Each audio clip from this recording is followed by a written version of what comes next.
Good evening and welcome to Prison Pipeline. My name is Emma Lugo and I am a co-host here at Prison Pipeline. Tonight we have on a very special guest, Paul Wright from the Human Rights Defense Center. And Paul's going to be speaking with us about COVID-19 and the U.S. prison system. We're going to be talking about infectious disease control and the spread of COVID-19 within the prison system and what we can do to fight it and prevent it.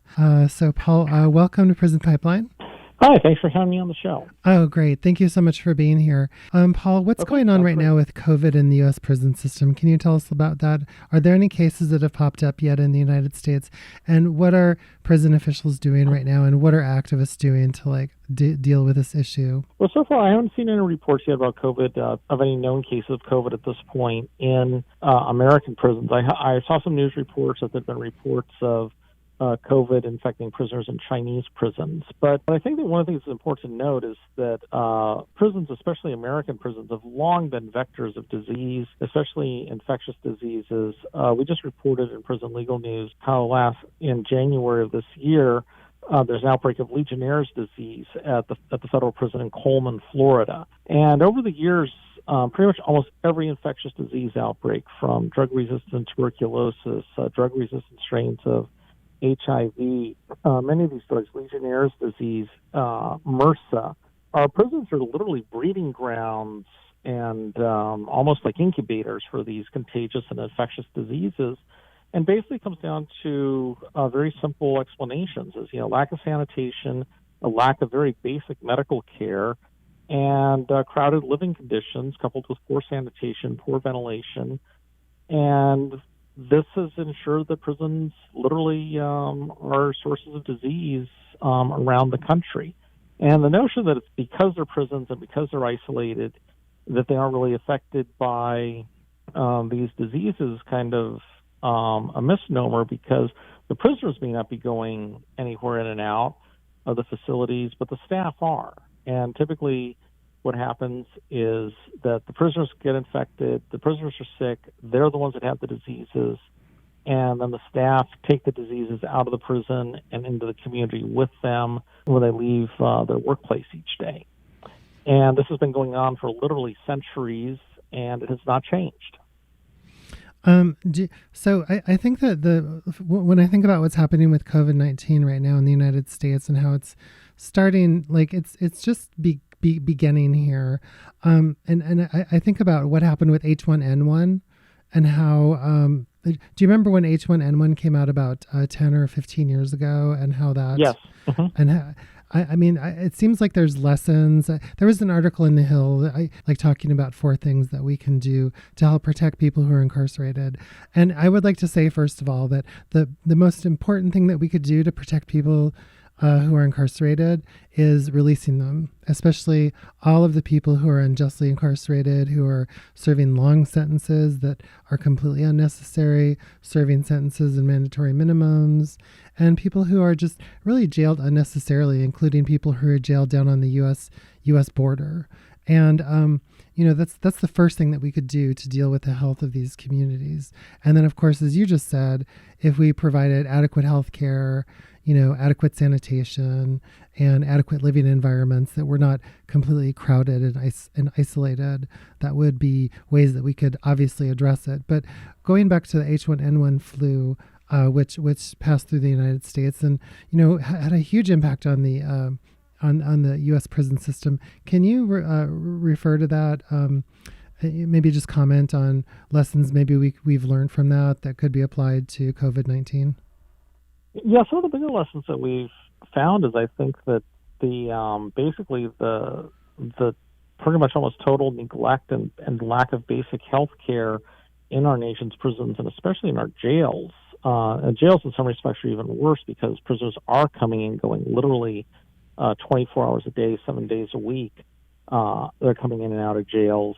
And one of the things that what epidemiologists in this country have long argued, that the criminal justice sector is an ideal place for public health intervention, where doctors and epidemiologists can actually thwart the spread of a lot of diseases. They put this in the context, depending on the state, anywhere between 40 and 70% of the prisoners are infected with hepatitis C. And despite this, prisons rarely, if ever, provide treatment. They have to be sued to provide treatment for hepatitis C, even though there's treatments that can cure it. 1 out of every 4 people that are HIV infected will pass through a prison or jail in this country in the course of a given year. And again, these are opportunities to give people treatment, to ensure they can get health care. And yet, universally, prison and jail officials refuse to do so, providing very minimally constitutionally adequate care, if at all. And I think that part of the problem is that prisoners and arrestees are generally viewed as an expendable population. No one in our government really views this as a population where, even for the sake of the entire citizenry and the sake of the public health of our country as a whole, should receive medical treatment or should be treated for potentially infectious diseases, if nothing else, so that more people can't be infected. And this has been an ongoing issue for literally well over 100 years, and unfortunately, it's quite the disgrace. And I think the United States is alone among industrialized nations in taking this position, but is also alone among industrialized nations of not having a public health care program. Mm-hmm. So the lack of an adequate public health care program for all citizens in the United States is reflected in the lack of adequate health care within the prison system. Yes, I think that's probably a fair statement. Mm-hmm. A lot of the people who don't have adequate health care may end up in the prison system because of co-mitigating factors. Exactly, and I think that in some respects, I think that the excuse for not providing prisoners with much in the way of medical care meets with the response of, well, law-abiding citizens don't get health care or medical treatment when they need it. Why should prisoners? And of course, the response to that too is that, well, having put prisoners in a cage, you've deprived them of the ability to seek any type of medical care on their own. So at that point, the state's responsible for it. Mm-hmm. But it's literally the government in this country uses that as an argument that to use it to cut both ways. Is, we're going to put you in a cage and deprive you of the ability to seek medical care, but because we put you in the cage and deprived you of that ability, we shouldn't have to give it to you because people we haven't caged yet may not be able to access medical care on their own either. Paul, the organization you're with is the Human Rights Defense Center. Can you tell me about that for just a quick minute? Yes, I started the Human Rights Defense Center in 1990 when I was in prison in Washington State. I started out publishing a magazine called Prison Legal News, which folks can find out about at prisonlegalnews.org. And we started out reporting on news and developments around detention facilities and prisons and jails and prison and jail struggle. And over the past 30 years, we've steadily grown. We now have offices in Seattle as well as Florida and Washington, D.C. And in addition to publishing Prison Legal News, we also publish another magazine called Criminal Legal News, which reports on criminal law and procedure and policing. And we also publish and distribute books related to prisoners' rights and prisoner issues. And we also do litigation and advocacy on behalf of people enmeshed in the criminal justice system. We litigate and advocate nationally, not just in Florida where we have offices.